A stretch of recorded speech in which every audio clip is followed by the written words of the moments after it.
Hello, buddies! Hey, relax. Okay. Hello, buddies! Good morning, class. This is Milky, And I'm Teacher Lloyd. and welcome to our YouTube channel! Psst. Hey, take it easy. One more time.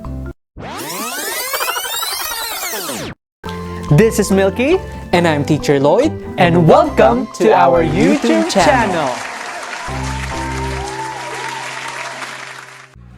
Good day, everyone.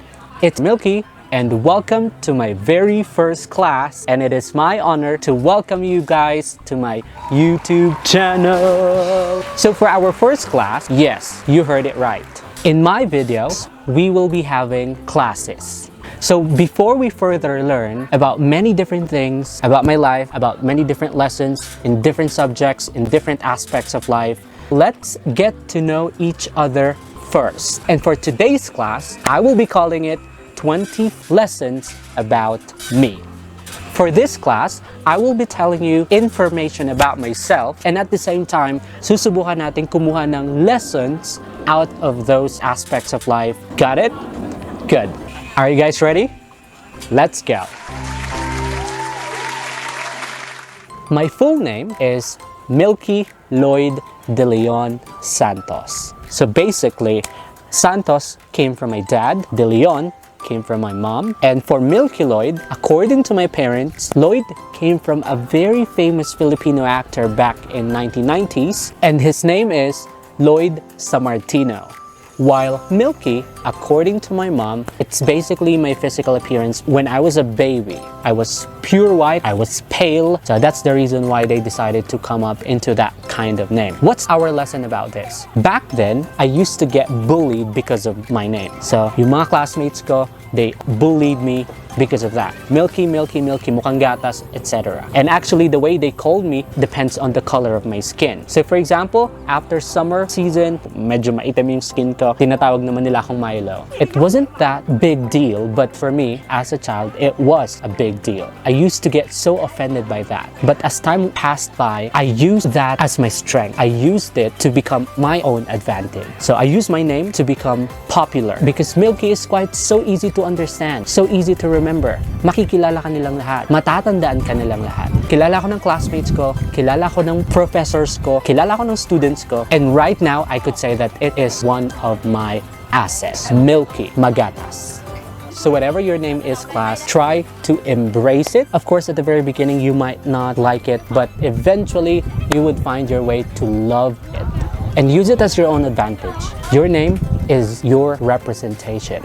It's who you are. So you must learn how to accept it. Number 2, I was born on November 22nd, 1996. So what can we learn from this? Basically, 1996 is a year of the rat, and November 22nd is a Sagittarius. So let's try to learn the 12 constellations. And those are Aries, Taurus, Gemini, Cancer, Leo, Virgo, Scorpius, Sagittarius, Capricornus, Aquarius, and Pisces. So basically, the constellations are the formation of the stars up there. Number 3, I was born in Hagonoy, Bulacan. Let's try to break this down. Bulacan is a province in central Luzon. The capital is Malolo City. According to the history, it's originated from the name bulak, or cotton, which was its former principal product. While Hagonoy comes from the word Hagunoy with the U, and according to research, it's a medicinal plant. It is used for its wound healing property. It is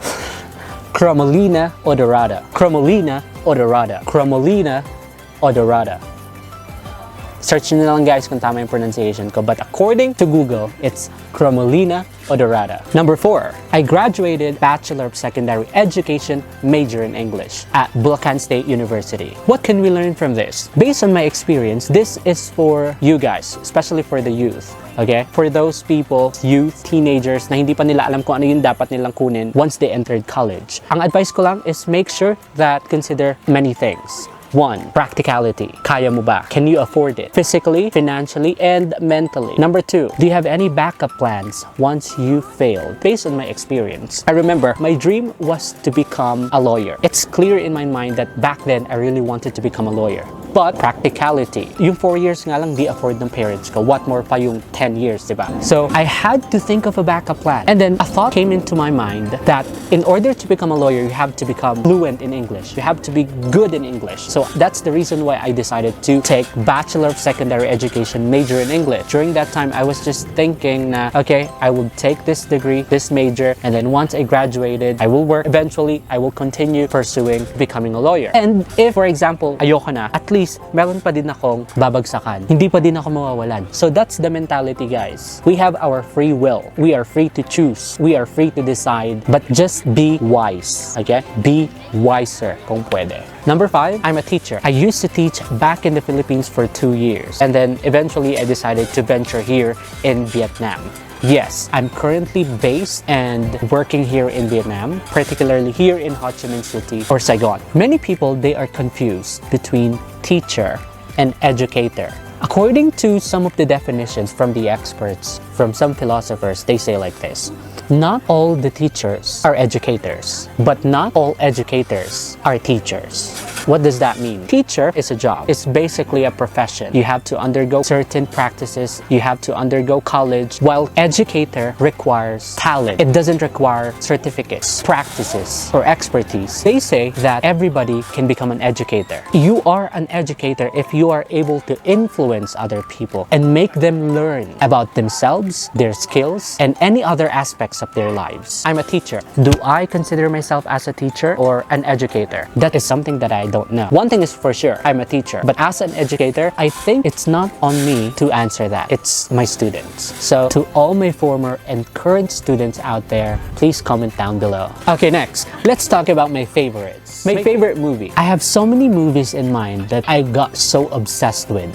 But there's this one movie na I would want my students or even other people to watch. And that would be Inside Out. Yes, I know. It's an animated film. It's quite immature or childish to recommend kasi para lang siya sa bata. But no, what I really like about it is the lesson. It is the lesson that matters to me.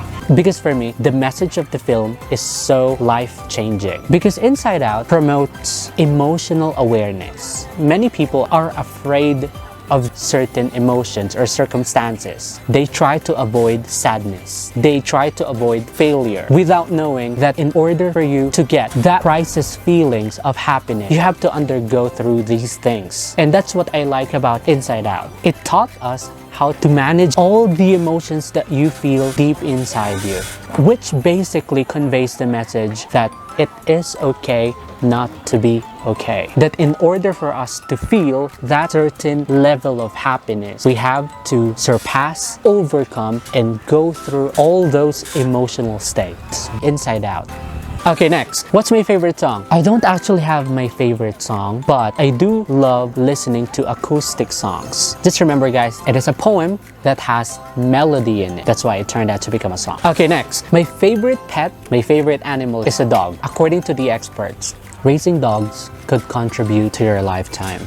It means, kapag daw tayo nag-aalaga tayo ng aso, nadadagdagan yung araw na mabubuhay tayo. And aside from that, it is considered as one of the stress relievers. My favorite pet is a dog. Why? I really love and admire the loyalty, the service, and the compassion that a dog could give to us, that a dog could give to their masters. Okay, next, my favorite subject is not English. My favorite subject is history. I really love learning history because according to research, it's one way to exercise your mind. Every time that my students ask, "Teacher, what superpowers would you like to get?" I always tell them that I would love to control time. I would like to travel, going to the past and going to the future. That's why I really love history, because I really like exploring the past, their cultures, their traditions. I really love to know how they live, how they were. At some point, it really interests me. But back in university, we didn't have much time learning history because we were learning English most of the time. But right now, I actually watch documentaries or any historical videos out there. Next, let's talk about my positive attitudes. Again, this is just based on how I see myself, okay? So sa mga kaibigan ko dyan, sa mga nakakakilala sa akin dyan, kung tingin nyo hindi ako to, kung tingin nyo ambisyoso ko, please, shut up na lang po tayo na. I'm a pacifist. What does it mean? Pacifist is a person that refuses or avoids violence or war or any sort of argument. I'm that kind of person. I'm a silent type of person. I'm a keen observer. So every time that I feel signs of misunderstandings, arguments, or violence, I just shut up. You won't hear anything from me. I would raise my white flag and I would surrender. Next, I'm sympathetic. What does that mean? Sympathetic is a person who can feel sympathy, who are able to feel other people's emotions. Every time I look at people, every time I hear other people's stories, there is something or there's a part of me na makukuha nila even just by looking at them, staring at them, observing them, looking at them on social media. There is something that I feel for them. Na-absorb ko yung pinagdadaanan or nararamdaman na ibang tao. Aside from positive attitudes, of course, meron din naman akong attitude problems. So what are those? I must say that I'm a frank and straightforward person. My friends know that. Every time that they are asking advices, I make sure that I would give them exactly what they deserve. That's the reason why many of my friends, they ask me for advice because they expect me to give them something that they don't want to hear. I consider it as my attitude problem because I feel like not everybody could understand my point, that I'm doing it on purpose. And also, sometimes I feel like I get overboard for that. Earlier, I told you that I'm sympathetic, right? But I'm not that person who would tolerate your wrongdoings. I'm sympathetic to those genuine and authentic people, but not to those pretentious or evil people. Next, I'm a procrastinator. What does that mean? Procrastination is delaying the things that you are supposed to be doing. In short, mabagal kumilos. Tamad na mag-commit sa deadline. Well, you still reach your deadlines, but during the last minute. I'm a teacher. I tend to procrastinate. And I must say that it is something that you should avoid, and it is such a bad habit. And lastly, I'm a perfectionist. A perfectionist is a person that tend to perfect everything that he or she is doing. Everything is polished, accurate, everything has to be into place, something like that. I consider it as my attitude problem because I've experienced so many disappointments in life. At some point, it's good because you're able to do the 100% of your capacity, but at the same time, I tend to pressure myself, overthink, or even overwork. And that's the time when I would stop enjoying whatever I'm doing. That is something that I want you to realize. Do your best, that's fine. But as much as possible, do not forget to enjoy, because at the end of the day, success is worthless if you're not happy with it. Next, let's talk about my pet peeve. Pet peeve is something that a particular person finds especially annoying. So my pet peeve is whenever I'm trying to look for something, I really hate na maghanap. Pag di ko makita yung phone ko, necktie ko, charger, naiinis ako. Anything. I really hate looking for something. I remember my parents, especially my mom, lagi siyang, Milky, nasan yung ganito? Milky, nasan yung ganyan? di niya alam na naiirita ako every time that she asks me to look for something. But I love you, Mom. Next, let's talk about my fetish. What does that mean? So basically, fetish is something that can give you a strong feelings or desires. Something that you're really interested to, something that captures your attention, you always buy, changes your mood. My fetish is anything mysterious. I really love talking about ghosts, UFO, aliens, sea creatures, or any extraterrestrial creatures. I'm so into those kinds of stuff. I know that it's quite immature, I know that it sounds ridiculous, but yun talaga ako. That's the reason why I'm fond of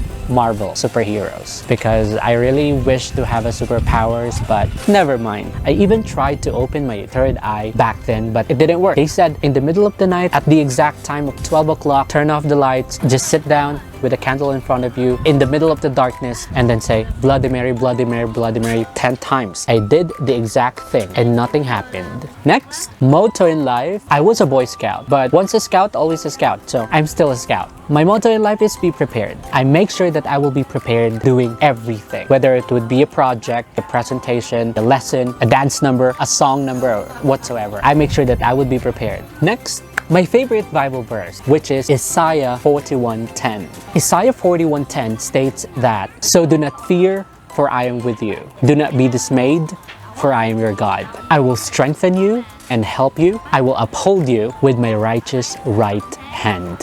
That is such an empowering verse to tell yourself over and over again. This is actually my mantra every time that I do something, that I'm afraid of something, every time that I'm about to do something out of my comfort zone. Isaiah 41:10, Isaiah 41:10. Ito yung lagi kong sinasabi sa sarili ko. And I feel like it empowers me at some point that no matter what you do, He'll just beside or behind or next to you. So do not be afraid taking the risk. As long as you're doing it for Him, your family, for yourself, and the people around you, He will secure and protect you. That's the reason why I'm here right now. It's because I trusted Him and I worship Him. Isaiah 41:10. And lastly, lesson. So what have I learned upon doing this video? Learn from every step of life and let your footsteps assemble your milestone of success. The reason why I decided to title this video as 20 lessons about me is for you guys to think that in every step of the way, there's a lesson. Do not let a particular situation, happening, or circumstance to just pass through and forget about it. No, you should get a piece of it, a lesson out of it, so that it can help you grow even more to become a better person. You have to learn every step of the way. For our lesson in this video is learn from every step of life and let your footsteps assemble your milestone of success. So thank you so much, class, for dropping by here in my class. If you like this video, just please consider clicking the like button. If you have something to say, suggest for our future content, you can just comment down below. And for the future classes and future videos, please consider hitting the subscribe button. I'll see you guys in the next class. Goodbye!